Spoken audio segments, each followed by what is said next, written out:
Vous voici au stand Sipan. Donc, quel est l'avenir de votre agriculture? Bien sûr, les Sipans, culture intermédiaire de pièges à nitrate.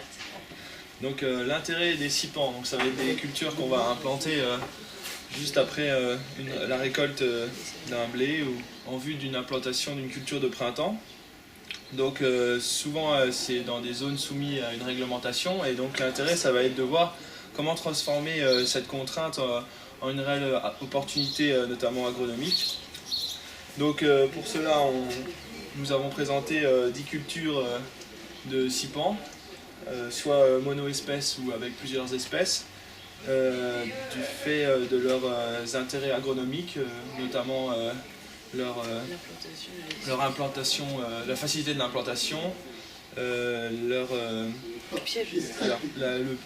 capacité de piéger les nitrates et de restituer l'azote à la culture suivante, et leur aspect face au gel, de manière à les détruire à la destruction la plus facile. Ok. Donc je peux prendre une petite plaquette, je vois que vous avez de belles petites plaquettes. Ça résume les intérêts agronomiques de chaque bac. Vous pouvez me faire une petite présentation des différentes sûr, plantes que vous avez ici. Alors là, la moutarde blanche. Donc la moutarde blanche, elle a beaucoup d'intérêts agronomiques. Notamment elle a une facilité d'implantation et elle piège très bien l'azote. Elle fixe très bien l'azote du sol, c'est en ça que cette culture se distingue. Par contre, en Lorraine, il vaut mieux pas l'implanter vu que vous avez une rotation avec blé, colza, orge. Oui. Donc colza et moutarde, vu que c'est la même famille, Et donc il vaut là, mieux éviter. vous avez mis 2 stades différents, je vois. Ouais. Oui. Ok. Et par contre, ça reste la culture de Sipan la moins chère, donc avec un coût à peu près de 10 € hectare. Ok. Donc ensuite, radis chinois. Le radis chinois, le réel intérêt, c'est la structuration du sol. Grâce à son pivot. Grâce à son pivot. Et quoi Et l'hectare? aussi une couverture, une très bonne couverture du sol. Elle fixe très bien l'azote comme la moutarde. Et En fait, elle est un peu semblable sur les caractéristiques agronomiques par rapport à la moutarde, mais sauf qu'elle est moins sensible au stress hydrique. et un peu plus difficile à détruire au niveau du gel. La Faceli. Faceli, donc densité de semis à 8 kg hectare. On peut voir que le vrai intérêt de la Faceli, c'est qu'elle va avoir Bonne couverture. une très bonne couverture du Mais sol. il y a une levée assez difficile, très hétérogène. Mais Rapidité à l'implantation. par contre, ça va être un réel intérêt pour l'enherbant. Si vous avez des problèmes d'adventice, elle va vite étouffer les adventices et donc garder votre champ propre.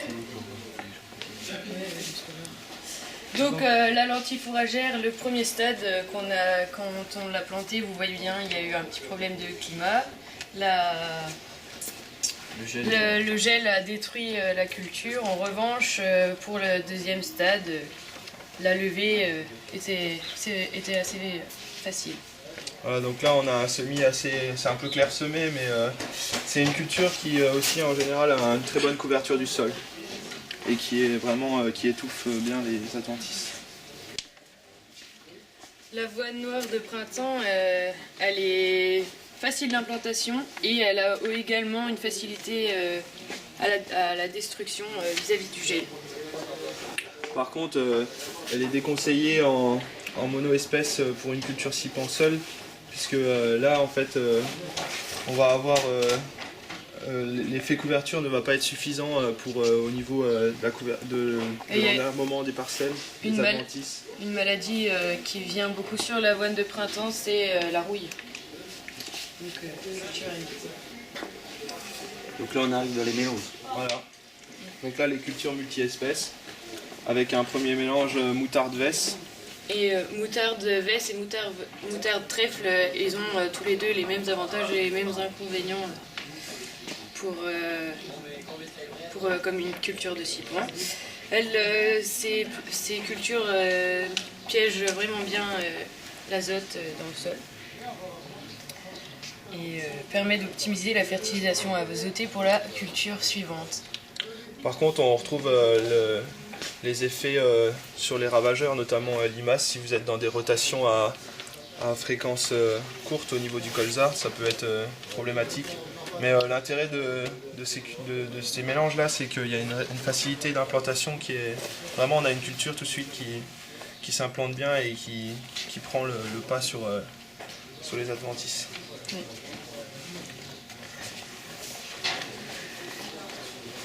Donc ensuite le mélange moutarde, radis chinois, pois fourragers, avoine noire. Donc là on est vraiment sur un mélange de plusieurs espèces.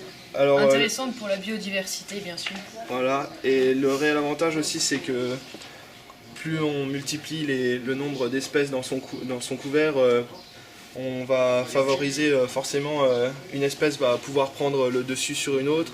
Si les conditions climatiques sont un peu moins favorables pour une culture, une autre culture pourra s'implanter à la place. Donc on favorise une homogénéité du couvert et à la fois aussi la biodiversité qui est importante. Voilà. Ensuite, on va avoir le mélange caméline, facélie, sarrasin. Donc c'est bon, ça a marché pour ça. ce mélange est peut-être un peu moins bien adapté à notre région. Bon là on peut voir on a eu des petits soucis au niveau du climat, notamment les gels qui ont détruit pas mal ce couvert. Le sarrasin c'est une culture qui a eu plutôt du mal à s'implanter. La facélie ça a été relativement bien au début, puis après le gel quand même, on a eu un souci au niveau du gel. Voilà. Et la dernière culture. Donc pour le Niger, on voit qu'il y a très peu de pousses, parce que c'est très sensible au gel. Dès -1 degré, la culture elle grille, et cette culture est également très sensible aux limaces, donc également éviter en Lorraine. Voilà. Donc, si j'ai bien compris, pour nous, en Lorraine, il vaudrait mieux un mélange multi-espèces avec des types comme celui-ci. Oui. Faire attention à la phanomycèse. Et donc la moutarde à éviter. On pourrait donc remplacer par exemple par une veste. Voilà. Une facélie aussi pour compléter avec ce mélange avec une facélie pour avoir vraiment une couverture du sol optimale. Mais de toutes les manières, d'une manière globale, un mélange multi-espèces sera toujours conseillé. 5-6 espèces, c'est vraiment... c'est une sécurité en fait. C'est une sécurité dans l'implantation d'un couvert, puisqu'on sait que de toute façon, il y aura une espèce qui va... Dans les 5 ou 6 espèces, il y a quelque chose qui va venir, et donc on sécurise. Par contre, le coût à l'hectare est plus il est plus important. On arrive sur des coûts hectares de 60-70 € hectare, sachant que après le gain d'azote qu'on va faire qu'on va restituer à la culture suivante peut aller jusqu'à 40-45 unités par hectare, donc à peu près c'est pas négligeable. À une unité à peu près à 90 centimes d'euros, on va avoir un coût réel en fait sur l'année suivante de 20 € du couvert, 20 € hectare. Bah, écoutez, et après on a toute l'amélioration aussi de la fertilité du sol, de la matière organique, augmentation de la matière organique dans son sol, structure, diversité de... Et vous verrez dehors sur la grille tout ce qui concerne l'implantation et la destruction des sipans, notamment le gel, après la destruction mécanique et la destruction chimique. Je vous remercie pour votre présentation. De rien. Cette belle découverte, parce que nous ne connaissons pas ça chez nous. Donc merci bien. Merci à vous.